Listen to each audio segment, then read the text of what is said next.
Good evening. You're tuned into AWANI Tonight with me, Cynthia Ng.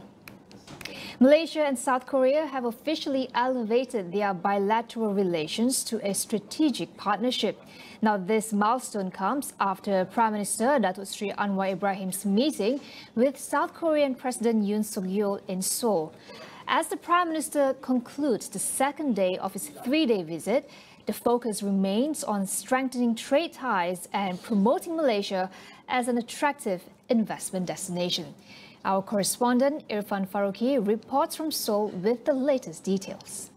Prime Minister have stressed more on the message that Malaysia is a friendly trading nation, and that message has been continued on repeat by Prime Minister when he met with the President of Republic of Korea and when he met with the Captain Industries as well as conglomerate here in Seoul. Let us take it here. How did Prime Minister frame his message to say that Malaysia are now more stable and more open for trade in the midst of instability in the global economic scenario?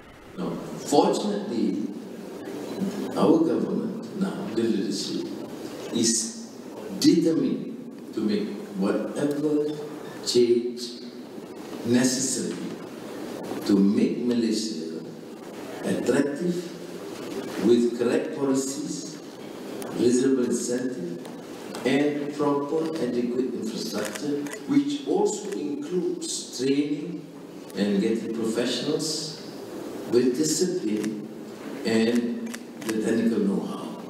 Now, these issues are being addressed, and that is why you can see now the pace of development and also the capacity to attract the new industries. In a major boost for the automotive sector, Hyundai has committed to invest 2.16 billion ringgit in Malaysia, reinforcing bilateral trade ties.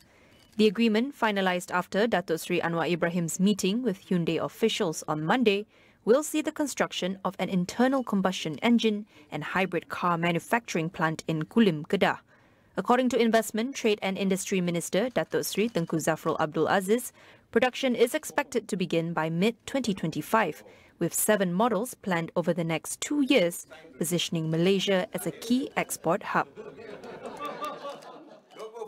And as Tengku Datuk Seri Zafrul mentioned to us, this might be the last official visit by the Prime Minister to our friendly nation. And actually, the visit here to South Korea completed the entire Eastern countries' official visit by Prime Minister. He went to Japan, to China, to Russia, and now finally here in South Korea. For now, that's the wrap up for the second day visit of Prime Minister, going back to colleague at All Asia Broadcasting Centre.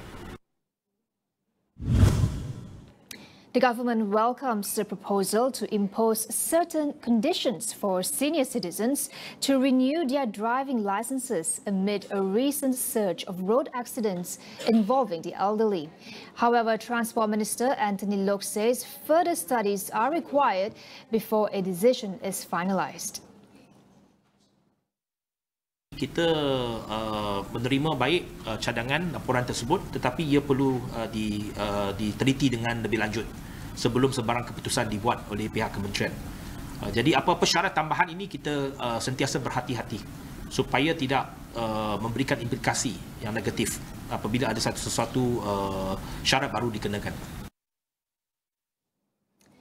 The Home Ministry will comply with a court order to return 172 Swatch Pride Collection watches seized during a crackdown last year. Minister Datuk Seri Saifuddin Nasution Ismail defended the operation, stating it was carried out in accordance with existing laws and procedures. However, he acknowledged the court's authority in ruling on the challenge filed by the Swiss watchmaker. KDN seperti juga semua pihak, apabila satu keputusan mahkamah dibuat, pendirian yang tepat adalah mematuhi keputusan mahkamah. Adakah KDN berhasrat untuk cabar keputusan mahkamah? Betul, saya perlu dapat laporan penuh dulu. Sebab itu mewakili KDN ini adalah Jabatan Peguam Negara. Okay, jadi sebab itu kita kena tengok dulu dari sudut asas-asas judgement yang dibuat. High Court Judge Dato' Amarjit Singh said that the Home Ministry's search and seizure of Swatch Pride Collection watches in May 2023 were illegal. He noted that the ministry banned the watches only after the seizure, meaning Swatch Group did not violate any law at the time. Although the court did not order the government to compensate Swatch Group, the judge noted the company could seek compensation if the returned watches are damaged. The number of cases involving sexual harassment against men has reached worrying levels.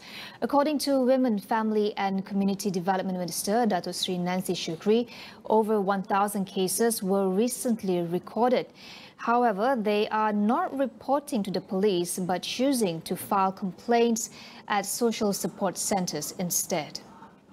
Previously, the ministry recorded fewer than 20 such cases. However, following the launch of its recent anti-sexual violence advocacy program, that number has surged to over 1,000. Nancy noted that most of these cases involve same-gender individuals. She lamented that many men remain reluctant to report violence to the authorities, emphasizing the need for greater awareness and support. Speaking at the Elimination of Violence Against Women event in Parliament, Nancy stressed that the rising cases of sexual violence affecting both genders must be addressed collectively by society. The Immigration Department will introduce a special online pass ESP for foreign visitors staying up to 30 days starting January next year. Home Minister Dato' Sri Saifuddin Nasution Ismail says the new platform aims to digitalize processes and improve administrative efficiency. Currently, special passes are issued manually at immigration counters. Saifuddin said a total of 139,344 special passes were issued last year, and this year, over 119,000 have already been processed.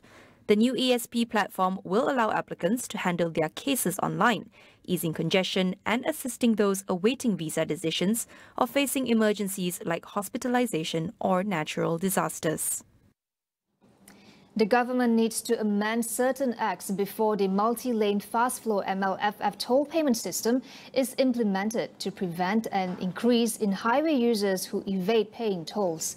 Deputy Minister of Works Dato' Sri Ahmad Maslan says so far the number of users who do not pay tolls is 0.01%, among them due to tailgating.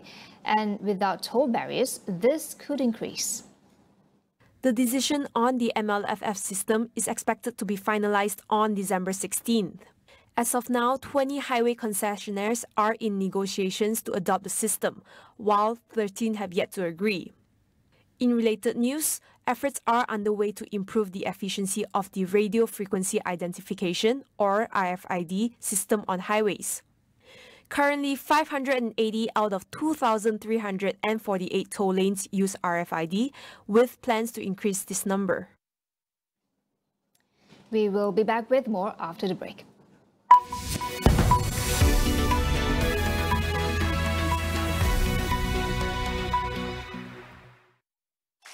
Rambut gugur lagi?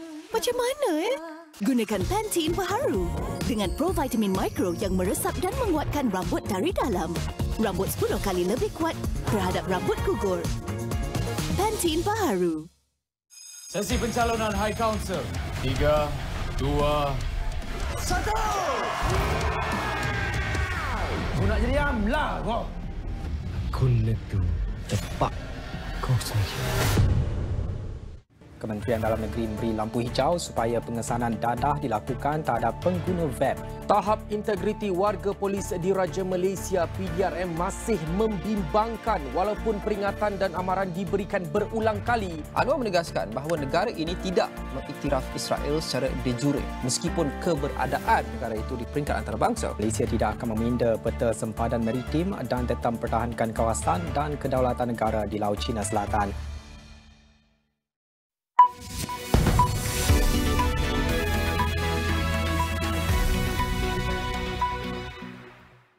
Welcome back. Over in Lithuania, a DHL cargo plane crashed into a house as it made its final approach to land at Vilnius airport early on Monday, killing one person and injuring 3 others on the aircraft. The plane had departed from Leipzig, Germany around 3 a.m. local time and went down about an hour and a half later. All 12 residents of a nearby property were safely evacuated.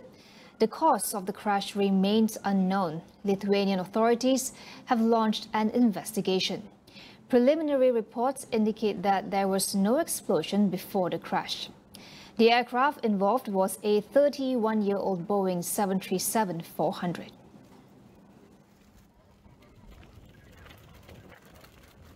At least 5 people have died since Storm Bert hit the UK over the weekend. More than 150 flood warnings remain in force, while thousands of homes are still left without power. Travel disruptions were reported across the UK due to severe weather conditions. Key rail links were closed, and around 400 flights serving UK airports were either cancelled or diverted on Sunday. Storm Bert has brought 80% of November's rainfall, recording winds of up to 132 kilometers per hour. The public has also been advised to avoid using low-lying footpaths near local watercourses. Lebanon has suspended physical classes in Beirut and its neighboring districts until year-end after a series of Israeli airstrikes. Education Minister Abbas Halabi says the suspension is to ensure the safety of students, education institutions and parents amid escalating danger. Private education institutions were also instructed to offer online classes as an alternative until the end of December. Meanwhile, Israel's military reported around 250 rockets fired by Hezbollah across the border into northern and central Israel on Monday, causing several injuries and damaging buildings. This followed an Israeli airstrike on central Beirut on Saturday that killed 29 people as part of Israel's intensified campaign against Hezbollah. The Israel Defense Forces have not commented on the attack, but local media suggested it had been an attempt to target Mohammed Haidar, a top Hezbollah official. Australian Prime Minister Anthony Albanese has downplayed privacy concerns over his government's plan to ban social media for under-16s. The government is introducing a new age verification system that may include biometrics or government IDs to enforce the age restriction. Now, if implemented, the measure would be one of the strictest controls on social media in the world. Because we're doing more than setting a new minimum age of 16 for social media, we are setting a new community standard, making it clear that social media companies have a social responsibility and sending a message to all those mums and dads who are worried about the impact that social media is having on their children's well-being, their mental health, their confidence and their sense of self. That message is simple. We are on your side. We've got your back. These laws would impact Meta platforms Instagram and Facebook, ByteDance's TikTok and Elon Musk's X and Snapchat. The proposals are the highest age limit set by any country and would have no exemption for parental consent and pre-existing accounts. Platforms face fines of up to $32 million for failing to comply with the legislation.